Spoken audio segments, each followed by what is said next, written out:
रामकृष्ण हरी मंडळी. तर आज आपण बनवणार आहोत एक मोठा व्हिडिओ. तर खूप दिवस झाला आता मोठा व्हिडिओ टाकला नव्हता. डाळ मिरचीचा टाकला होता, त्याच्यावर परत टाकीन म्हटलं होतं पण टाकणं झालं नाही कामाच्या. तर आत्ता मी तुम्हाला दाखवते आमच्या जांभळीला किती जांभळं पिकले. तर आणि जांभळं आपल्या शरीरासाठी खूप चांगले असतात बरं का.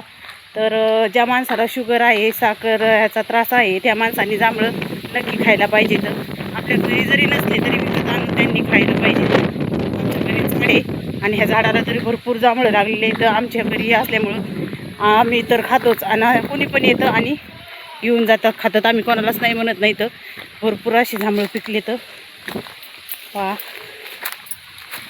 तरी पण असे खाली हाताला येत नाही, तर वरती तर लई येतं. पहा तुम्ही, भरपूर असे जांभळं पिकलेत. आणि दुपारी काय झालं होतं, खाद्याची गाडी आली होती. तर खाद्याची गाडी आल्यावर दादा म्हणले खूप जांभळं पिकले ताई.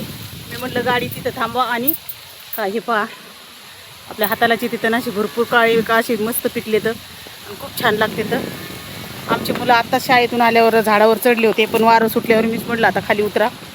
आणि पहा, जांभळीचं झाड लय मोठं असल्यामुळं आणि तिथं शेततळं असल्यामुळं आम्ही त्यांना जास्त तिथं मारायचं जाऊ देत नाही. तर आणि ही एक जांभळ आहे आणि आपल्या शेडपाशी त्या आंब्याच्या झाडापाशी एक जांभळ आहे, ती पण अशी त्या आंब्याच्या झाडापाशी शेडपाशी एक हे. सगळेजण म्हणजे आमची इथले सगळे गल्लीतले माणसं सगळे पोरं ते सगळे जांभळं खातात. आणि दुसरं कोणी पण आलं ना, आम्ही कोणालाच नाही म्हणत नाही. तर सगळेजण आवडीने खातात. आणि कसं खायची जिनस ही कुणाला नाही म्हटलं नाही पाहिजे, खायची जिनस खाल्लीच पाहिजे, सगळ्यांना दिली पाहिजे. आणि पहा आता चिंट्याला वाटलं मी चालली शेडवर. ते पहा माझ्या पुढं कसा निघला, मी थांबली तर कसा थांबला. त्याला वाटतं मी येई ना, मी इथं थांबले की त्यात मागे वळून आलाय. चल म्हणतो आता माझ्या पायाला घासतोय. आणि चल कुठे जायचं चिंट्या, हा पा चल म्हणतोय. तर म्हणजे शेडवर जायचं म्हणलं, मी निस्ती शेडकडे निघाले की माझ्या पुढं बोलतो. पा मी थांबले की थांबतोय. पा लगेच कसा मागं येतोय. कुठं जायचं रे, पहा मी थांबले कसा येऊन पायाला म्हणतोय चल. म्हणजे जीव लावल्यावर मुक्या प्राण्याला सुद्धा पहा किती कळतंय. म्हणजे त्याची आई मिली तेव्हा त्याचे डोळे सुद्धा उघडलेले नव्हते. तर तेव्हापासून मी त्याला कापसाच्या बोळ्याने दूध पाजून त्याला मोठं केलेलं आहे. त्याला त्याची जाणीव आहे. मी रानात जर एकटी असले ना, असं मका गिनी घेऊन कापत असले, मला अंधार जरी पडला, उशीर झाला, तर त्याला म्हणलं तू घरी जा, तो कसाच जात नाही. मी जर माझं सगळं काम आवरून मी घरी येईन त्याच वेळेस तो घरी येतो. इतके त्याला म्हणजे त्याला सांभाळायला जाणीव येते की आपल्याला तिने सांभाळले. तो माझ्यापाशी कायम राहून उन्हाचं सुद्धा मी रानात असले ना, त्याला म्हणलं ना आता ऊन लागलंय तू जा, तर तो चावलीला बसतो पण तो घरी येत नाही. इतका हुशार आहे. पहा आता कसं माझ्याबरोबरच आलाय. त्यात पाहिलं की मी थांबले की त्यात चल म्हणतोय. खूप कळतं बरं का त्याला, म्हणजे मुक्या प्राण्याला सुद्धा.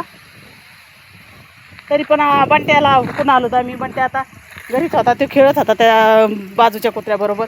पण त्याला माहिती नाही आम्ही आलेलो, तो आमच्या पुढं पळत असतो.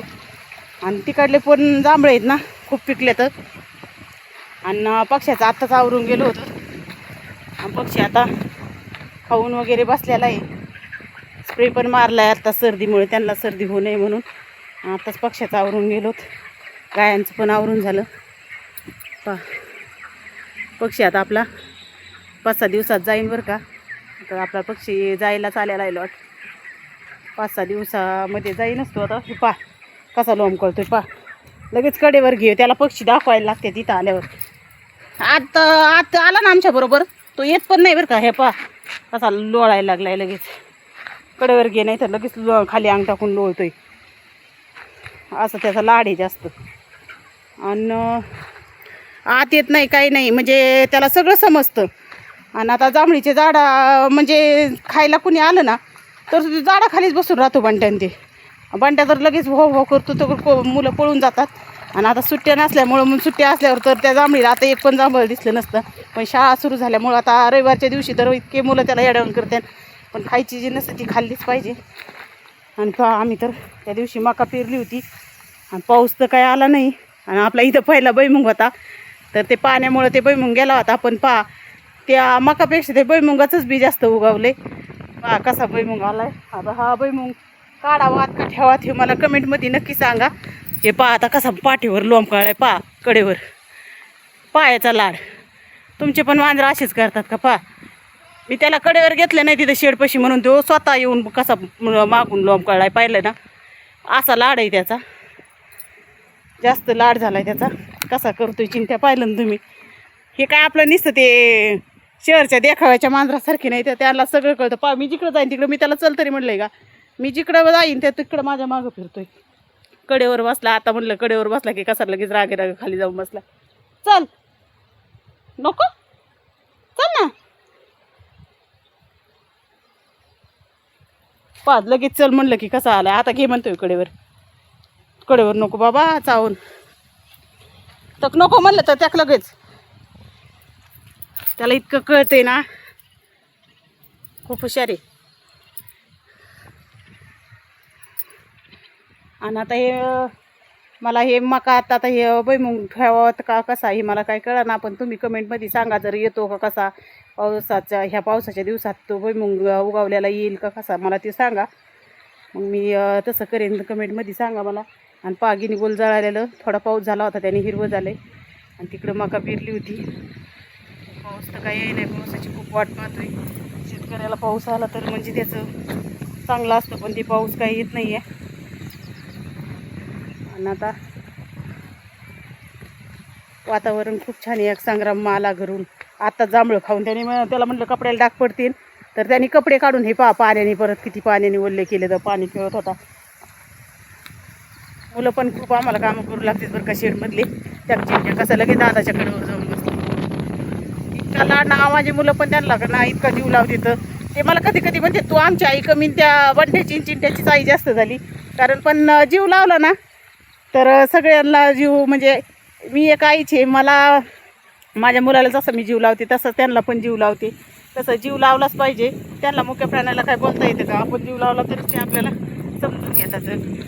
तर कसं आहे ना मंडळी, हे पहा संग्राम आता कसं तुम्हाला हाय करतोय. पहा गिनीबोल पार वाळून चालले. चिंट्या बी घेतलाय त्यांनी. खूप छान वातावरण आहे, पण पाऊस यायला पाहिजे. पाऊस जर आला तर चांगलं होईल. पाऊस तर काही ये नाही. बा नको पळू, नको त्याला बोलू. बड्डेला बोलवतोय.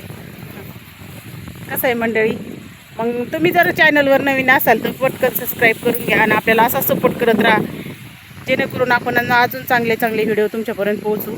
जास्तीत जास्त आपल्याला सपोर्ट करा. आणि चॅनलवर नवीन असाल तर सबस्क्राईब करा, जास्त शेअर करा, कमेंट पण करा. चांगल्या चांगल्या कमेंट आपल्यापर्यंत येऊ द्यायचा, की जेणेकरून आपले व्हिडिओ अजून जास्तीत जास्त आपण चांगले टाकत जाऊ. धन्यवाद.